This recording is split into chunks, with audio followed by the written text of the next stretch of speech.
Hello, everyone, dear viewers of the channel. I am Helena, the Guardian of Secrets, a researcher of mystical phenomena. And here with me is Vadim, a historian interested in folk culture. And always ready to question those mystical phenomena, Helena, especially when we venture into the ancient tales of the road.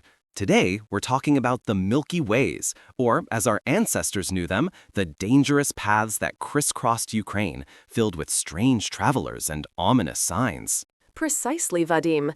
The Chumatsky Shlach, the Salt Road, wasn't just a physical route for salt traders. It was a vein through the very soul of the land, alive with stories. For the ancient Ukrainians, any journey was a transition, a step into the liminal, where the veil between worlds thinned. And on these paths, travelers weren't just encountering bandits, but often something far more unsettling. I agree that journeys were fraught with danger, physically.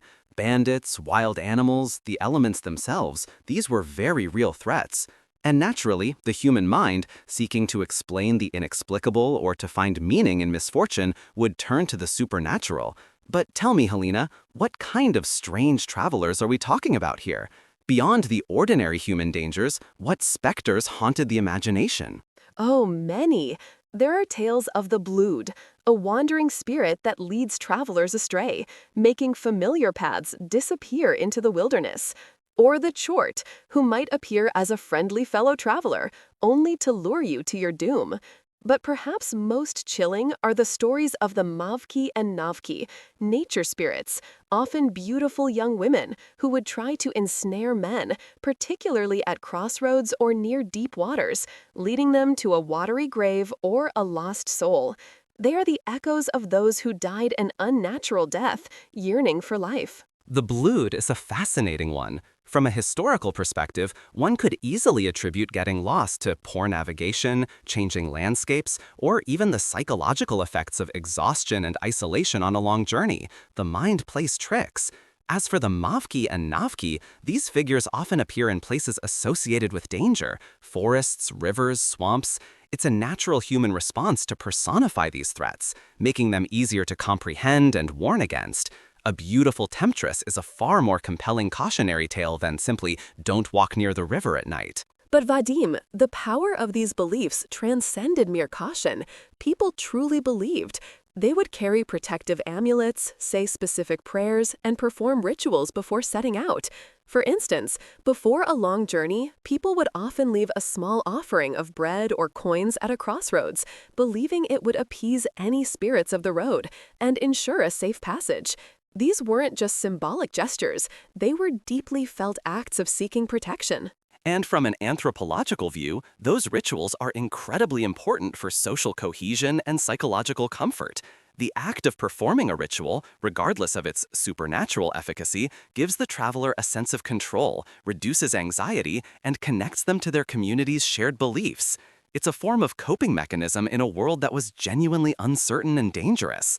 The crossroads, specifically, are ancient symbols of choice and transition, often associated with powerful magic or spirits, because they represented a point of departure and decision. The crossroads. They are perhaps the most potent of all dangerous road signs, not just for the mavky, but for darker purposes. There are legends of witches and warlocks gathering at crossroads at midnight, performing rituals to gain power, or even making pacts with infernal forces. To stumble upon such a gathering was believed to be an omen of grave misfortune, or worse, to become entangled in their dark dealings. Imagine walking down a deserted path under a full moon and seeing not just shadows, but figures moving in a circle, their voices chanting in a language you don't recognize, at a place where your path could fork into endless, unknown destinies. That's the chilling reality our ancestors envisioned. That imagery certainly paints a vivid picture, Helena. And historically, crossroads were indeed places of significance.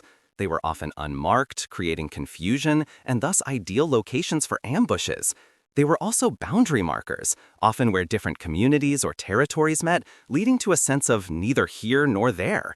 It's not surprising that such ambiguous and potentially dangerous physical locations would acquire mystical connotations. The idea of dark dealings at Crossroads could have easily stemmed from observations of clandestine meetings, perhaps even illicit trade or bandit planning, misconstrued through the lens of folk belief. But what about the stones, Vadim? Ancient, moss-covered stones found by the wayside, sometimes said to weep or sing, or even to mark the resting place of a powerful spirit or a cursed individual. Travelers would avoid them, or if forced to pass, would whisper a prayer or leave a small token to avoid ill luck. Are these just rocks or something more? Many of these stones are ancient megaliths, burial markers, or even remnants of pre-Christian sacred sites. Their unusual shapes, their age, and the sheer effort involved in placing them would naturally inspire awe and fear. Weeping could be condensation, singing could be wind whistling through cracks, but the meaning attributed to them is what's truly powerful. They served as physical anchors for collective memory and belief, marking places of deep historical or spiritual significance, often linked to the ancestors. They're not just rocks, they're historical monuments imbued with centuries of human interpretation. And that's where the two worlds meet, isn't it? The tangible history, the psychological need for explanation, and the spiritual energy that places can accumulate through generations of belief. To ignore the mystical aspect is to miss the profound human connection to these stories. These legends remind us that our ancestors saw the world not as a collection of inert objects, but as a living entity, full of hidden forces and intentionality. Absolutely, Helena. While I seek the rational roots, I never dismiss the cultural significance. These stories are invaluable for understanding the worldview of our ancestors, their fears, their hopes, and their moral codes. They are less about literal truth and more about metaphorical truth, the truths about human nature and our place in an often hostile world. They show us how deeply integrated spirituality with daily life and the challenges of survival. So, the next time you find yourself on a long road, perhaps a little lost, remember these tales.